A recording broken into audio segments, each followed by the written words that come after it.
Fala galera, professor Geraldo Neto na área e estamos dando continuidade aí ao nosso estudo dentro do direito administrativo de atos administrativos, perfeito?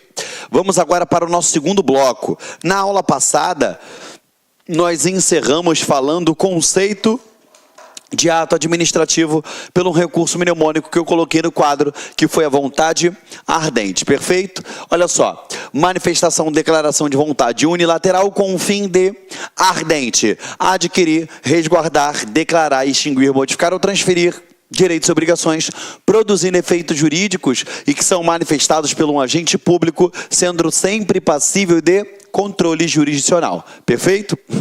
Passado dessa fase, a gente dá prosseguimento, olha só.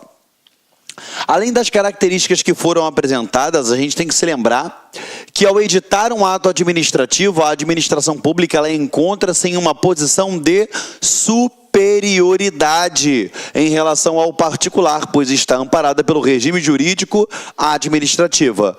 Logo, nós temos o quê? Supremacia do interesse público sobre o privado. Perfeito?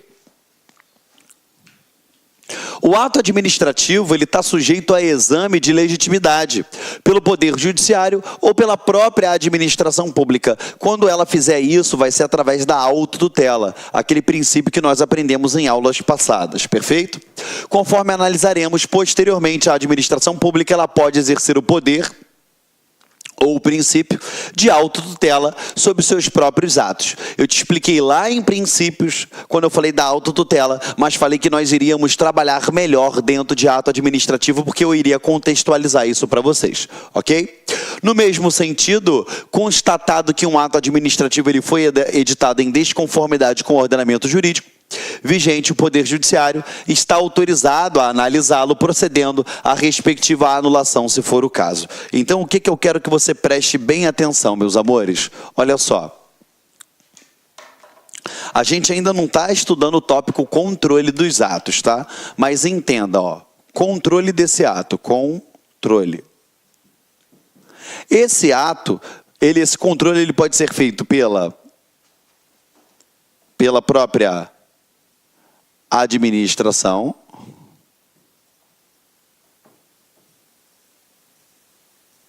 ou ele pode ser feito pelo judiciário. Tá? A administração, ela faz o controle tanto de mérito quanto o controle de legalidade. Tá bom? O controle de mérito é quando eu estiver o quê? Em um ato discricionário, perfeito? E o controle de legalidade é quando eu tiver um vício. Até aí tudo bem. O judiciário, ele só pode fazer o controle de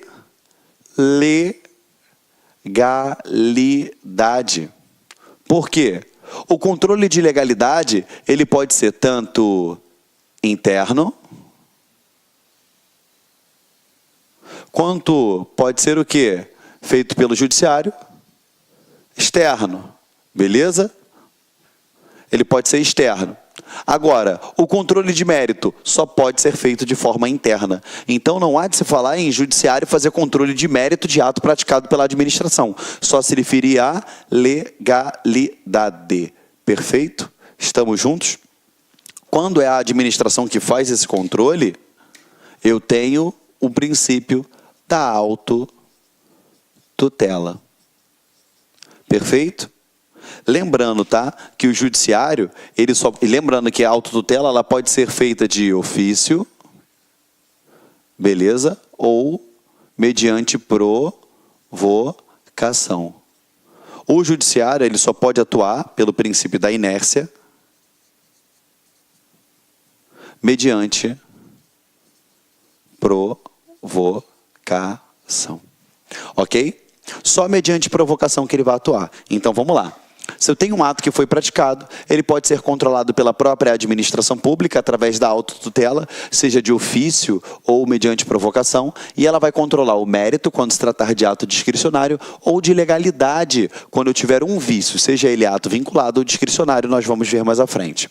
O controle feito pelo judiciário é só no que diz respeito à legalidade, perfeito? E só quando for o quê? Provocado, de acordo com o princípio da inércia, ok? Então faz isso daí no seu material, que eu estou tomando um golinho d'água aqui.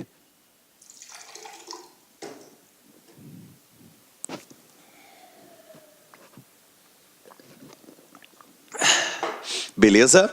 Tranquilo? Vamos lá, vou apagar.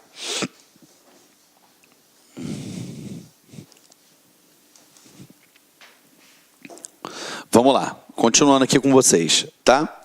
Agora, a gente vai dar mais um passo, perfeito? Já te expliquei o conceito de ato, já te expliquei a diferença de ato administrativo, ato da administração, de fato e ato, fato administrativo, fato da administração. Te expliquei a semelhança entre fato administrativo, que ele decorre da implementação de outros atos, por isso que ele também é chamado de ato material. A gente trabalhou todo esse conceito de ato administrativo, falamos da de Pietro, falamos do Eli Lopes Meireles, e aí agora a gente dá um passo adiante. A gente entra nos elementos ou requisitos que formam o ato administrativo. Primeira coisa que eu quero que você fique bem atento, tá? Elementos é uma coisa. Atributos é outra totalmente diferente. Presta atenção aqui comigo. Eu, professor Geraldo Neto, eu tenho cabeça, ombro, joelho e pé. Então, esses são os elementos que compõem o professor Geraldo Neto. Cabeça, ombro, joelho e pé. Você em casa tem cabeça, ombro, joelho e pé. O professor Sidney tem cabeça, ombro, joelho e pé. Ou seja, esses são os elementos que nos formam. Agora, por exemplo, o professor Sidney, ele tem o cabelo liso, ele tem o atributo de ter o cabelo liso. Eu não tenho, meu cabelo é ruim, por isso que tem que usar baixinho. Ou seja, atributos são qualidades que pode ou não ter aquele ato administrativo. Agora, elementos ou requisitos, obrigatoriamente todos eles devem ter. Ok? Traz para a matéria então. Os elementos que formam o ato administrativo, os requisitos, tá? Isso é sinônimo, elemento ou requisito. Obrigatoriamente, todos os atos, eles devem ter todos os elementos. Todos, tá? Vamos lá. Elementos ou requisitos do ato administrativo.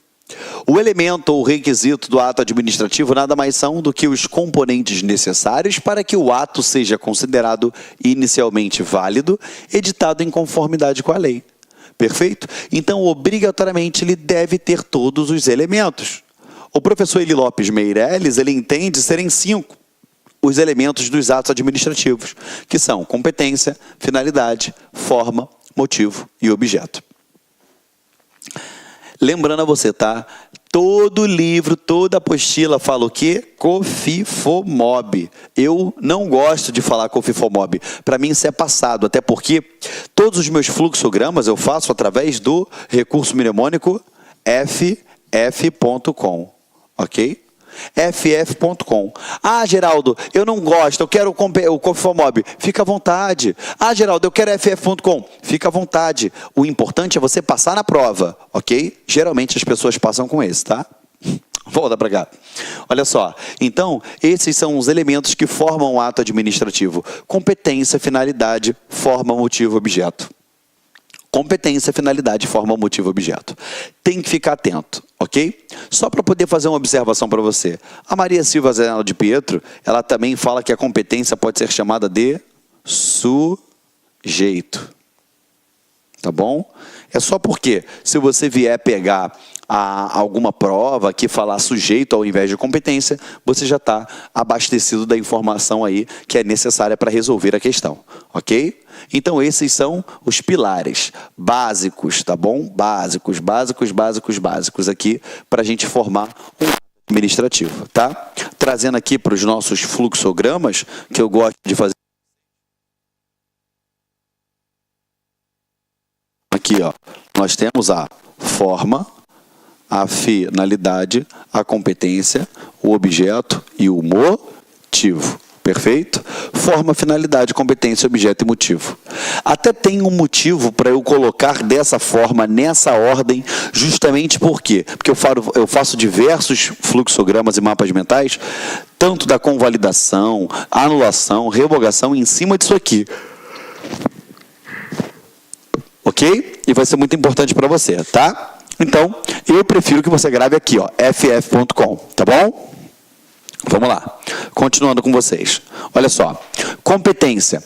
O ato administrativo ele não cai do céu. É necessário que alguém edite para que ele possa produzir efeitos jurídicos. É óbvio que alguém tem que editar. Beleza? Mas esse alguém ele vai estar determinado aonde? Na lei. E o que ele pode fazer? A lei também vai determinar. Perfeito? É necessário que alguém edite para que possa produzir efeitos jurídicos. Esse alguém é o agente público, também chamado por alguns de autores de sujeito, tá? Quando eu falo alguns autores, a de Pietro que fala isso. Então, quem é esse agente competente? É o agente público, que recebe essa competência expressamente do texto constitucional, através de lei, que é a regra geral, ou ainda, segundo o professor José dos Santos Carvalho Filho, que é o nosso querido e amado mestre Carvalhinho, através de normas administrativas. Perfeito? Neste último caso, o ilustre professor ele informa que, em relação aos órgãos de menor hierarquia, pode a competência derivar de normas expressas de atos administrativos organizacionais, que nesses casos, tais atos serão editados por órgão cuja competência decorre de lei. O que é isso? Eu tenho uma hierarquia, né? Eu tenho uma competência distribuída entre órgãos. Um órgão inferior ao outro, que você sabe que eu tenho a estrutura hierárquica do órgão, que a gente sabe, né, que é o IAS, que são os órgãos independentes, autônomos, superiores e subalternos, ele pode derivar da competência do órgão superior. Perfeito? É o que ele está falando aqui. Vamos lá. Em outras palavras, a competência primária do órgão provém da lei e a competência dos segmentos internos dele, de natureza secundária, podem receber definição através de atos organizacionais. Como assim, tio Geraldo? Vamos lá. Eu tenho aqui, vamos dar um exemplo. Eu tenho aqui Ministério da Saúde. Ministério da Saúde, show de bola. O Ministério da Saúde ele é enorme, tá bom? Ele tem as competências dele derivadas por lei, mas aqui dentro eu tenho coordenadorias, secretarias, eu tenho diversos órgãos aqui dentro. Perfeito? Então você já percebeu que quem atribui a competência a esse órgão, ao agente que aqui comanda, é a lei, é a Constituição Federal. Mas aqui dentro eu tenho uma distribuição interna de competências. Perfeito? Que são aquelas derivadas de normas administrativas, de acordo com o Carvalhinho. José dos Santos Carvalho Filho, tá? É isso que ele quis dizer aí, tá bom? Vem. Sobre a competência, além de saber que se trata de um requisito sempre vinculado, eu quero que você tenha atenção aqui, ó, requisito sempre vinculado, sempre vinculado, sempre vinculado. O ato é importante entender ainda quais são as principais características enumeradas pela doutrina, perfeito? Aí a gente vai falar que ela é irrenunciável, que ela é improrrogável, enfim, eu vou chegar nesse ponto com vocês. Eu só quero que você fique atento aqui a uma paradinha que eu vou botar. Ó. ff.com, forma, finalidade, competência,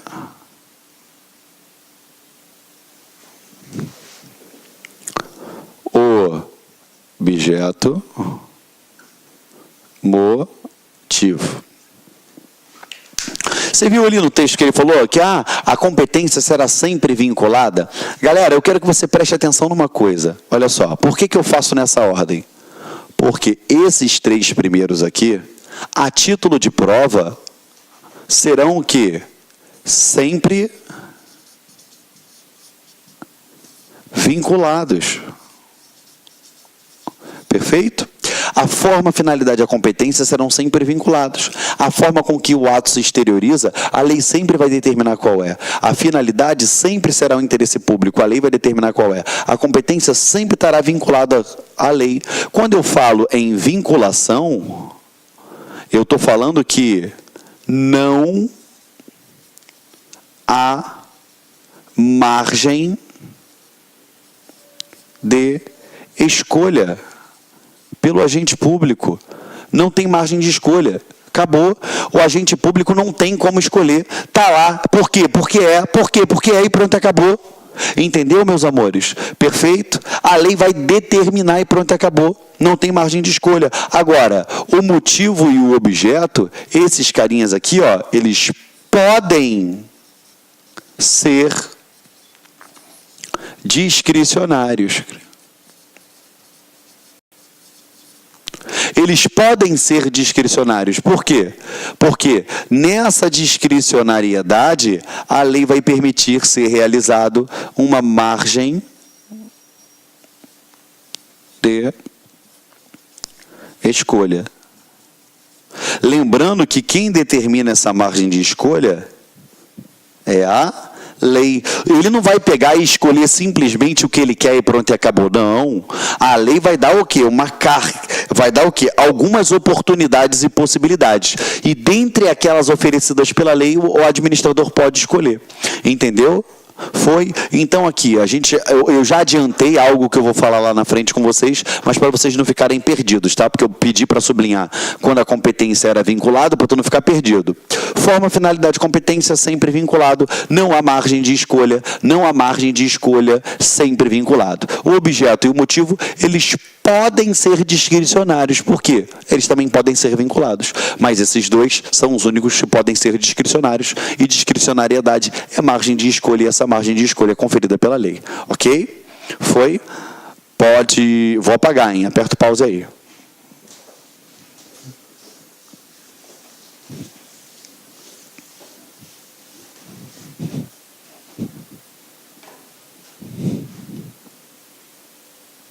Vamos lá.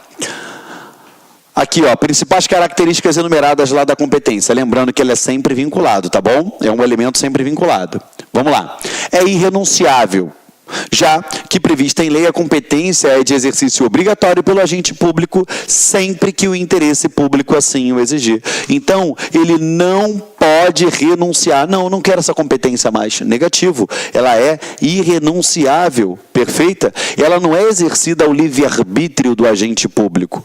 Perfeito? Mas exatamente aonde? Nos termos da lei. Tá? Exatamente nos termos da lei. E ele é que vai determinar os seus respectivos limites. Ok? 2. É inderrogável, ou seja, os agentes públicos devem sempre exercer a competência nos termos fixados e estabelecidos pela lei, sendo-lhes vedado alterar por vontade própria ou por atos administrativos o alcance da competência legal. Por quê? Gente, falou em competência, é ato vinculado, a lei vai determinar e pronto, acabou, não tem mais o que fazer. Ah, mas eu vou editar um ato administrativo para aumentar. Não pode fazer isso. Ela é inderrogável, perfeito? E ela pode ser considerada improrrogável. Quando o agente público edita um ato que inicialmente não era de sua competência, isso não significa que a partir daí, então, ele se torne o único competente legalmente para exercê-lo, pois provavelmente o ato foi editado. Ou seja, pensa comigo, ele não era da competência dele, mas ele praticou aquele ato. Beleza, eu tenho um vício na competência. Mais à frente eu vou te explicar se esse vício tem como consertar ou se não tem como consertar, que é o tal do ato nulo e o ato anulável, que é passível de convalidação, e a gente já vai ver isso daqui, tá bom? Aqui, ó. Ela é intransferível. Deixa eu só finalizar aqui contigo, ó. E provavelmente o auto foi editado aqui, ó, em razão de avocação e delegação. Só para você ficar malandro, tá? Avocação e delegação. Muita gente erra isso, tá? Sublinha aqui, ó, no teu material, avocação e delegação, que eu vou botar um negocinho aqui agora para você, tá? Muita gente acha que, toma, é delegar, me dá, avocar. Não é bem assim que funciona. Pensa, olha só, professor Geraldo Neto, e você, Mariazinha, que está aí em casa nos assistindo. A competência de segurar o pilô é minha. Aí eu viro e falo assim, ei, Mariazinha, toma o pilô para você. A partir do momento que eu passei para Mariazinha a competência, isso aqui significa competência, tá? Ó. A bolinha significa competência. Que eu passei para Mariazinha, toma, o que eu fiz? Delegação.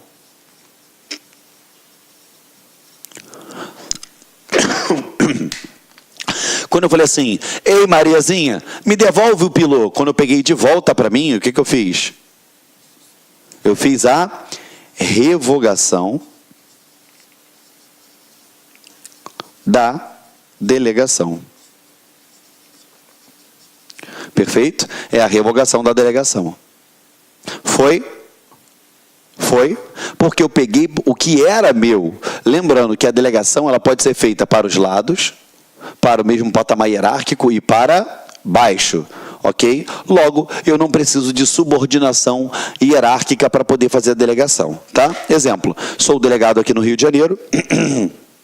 Olá, meus amigos, minhas amigas, sou o professor Luiz Antônio de Carvalho e com muito prazer, muita satisfação, estou aqui para fazer um convite muito especial para vocês conhecerem a nossa proposta pedagógica para o nosso curso focado 100% online para a Agência de Fomento do Amapá. Nós aqui da Lá Concursos, nós preparamos um super curso para vocês. E se vocês quiserem assistir aulas inteiras, né, da Lá Concursos grátis, né, então convido vocês a ficarem até o final deste vídeo, porque eu vou passar um código promocional para vocês, para que vocês aí possam ter acesso às aulas grátis inteiras da Lá Concursos. Vem comigo. Então nós aqui da Lá Concursos fizemos um super curso online para a Agência de Fomento do Amapá. Nós temos dois cursos específicos. O primeiro, que é para o cargo de assistente administrativo de fomento, completo, ponto a ponto do digital, investimento apenas 10 parcelas de R$20. Você tem aí 100 dias de acesso. Um curso super competitivo, na qual eu tenho certeza absoluta que você vai ficar competitivo se você assistir todas as nossas videoaulas. E temos também um curso que é para nível superior, todas as áreas, né? Economista, advogado e assim por diante, só que aqui é apenas língua portuguesa e conhecimentos gerais, né? Língua portuguesa e conhecimentos gerais por apenas R$100, é isso mesmo. E esses R$100 você pode parcelar ainda em 10 vezes sem juros aqui na Lá Concurso. Bacana? Gente, curso aprovado, pode ter certeza disso. Nós estamos aí quase 10 anos no mercado, já aprovamos aí milhares de alunos do Brasil todo, graças a Deus, e se Deus quiser, essa vai ser mais uma campanha aí de sucesso. Ah, professor, no começo do vídeo o senhor falou pra gente, né, do curso online grátis, sim, né? Então, se você quiser assistir, tá? Aulas grátis aqui da Lá Concursos, né? Curso grátis de 7 dias inteiras, eu não vou estar interrompendo vocês, pode ter certeza disso. Você vai ter que fazer o seguinte, primeira coisa, se inscrever no canal, né? Dar uma curtida no vídeo, né? Dar uma curtida nesse vídeo, clicar no link da descrição abaixo, e lá você vai ter que fazer um cadastro, claro, né? E você aí vai ter que colocar este código promocional, AFAP do YouTube 05. Este código promocional aqui vai possibilitar você a ter o curso aí de 7 dias grátis aí, tá? Aulas inteiras, aulas top de linha para vocês, pode ter certeza disso. Bacana? Então é isso aí, meus amigos. Espero vocês aqui na Lá Concursos. Estamos juntos nessa caminhada do concurso da Agência de Fomento da Amapá 2018-2019. Forte abraço! Tchau! Clique lá.